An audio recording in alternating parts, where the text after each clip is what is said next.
ট্যাঙ্কির কাজ ভাই করার আগে ভাই এই ভাইয়েদের ঠিকিন ভাই আপনারা কিন্তু ভুল কখনো করবেন না। দেখেন ভাই, দেখেন এই ভাইয়েরা একটা কত বড় ট্যাঙ্কির কাজটাতে ভুল করে দিচ্ছে ভাই। একটা ঘর মালিক কত কষ্ট করে ভাই টাকা নিয়ে এসে ভাই একটা বাড়ির কাজ স্টার্ট করে ভাই।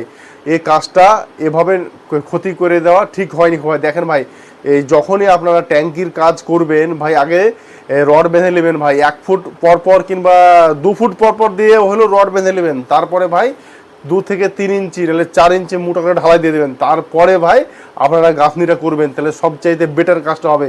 এ ভাইয়েরা কি করছে ভাই, স্যাম্পেল ভাই মশলা দিয়ে দিচ্ছে ভাই, তারপরে ভাই ইট দিয়ে গাঁথনিটা উঠিয়ে দিচ্ছে ভাই। এদের তো কোনো যায় আসে না ভাই। একটা ঘর মালিকের যখন 2 থেকে 3 বছর পরে ট্যাঙ্কিটা বসে যাবে ভাই, দেবে যাবে, তখন কে ঘর মালিকের কষ্টটা কতটা হয়, তুমি ঘর মালিক সেই কষ্টটা পাবে। এদের তো কোনো অসুবিধা নাই ভাই, এরা কিন্তু কষ্ট পাবে না।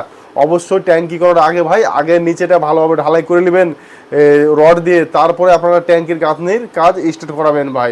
এভাবে ট্যাঙ্কির কাজ কখনো করাবেন না। অবশ্যই ভিডিওটা যদি ভালো লাগে লাইক করে দেবেন, আর যদি ভালো লেগে থাকে তো অন্যজনকে দেখার সুযোগ করে দেবেন অবশ্যই ভাই।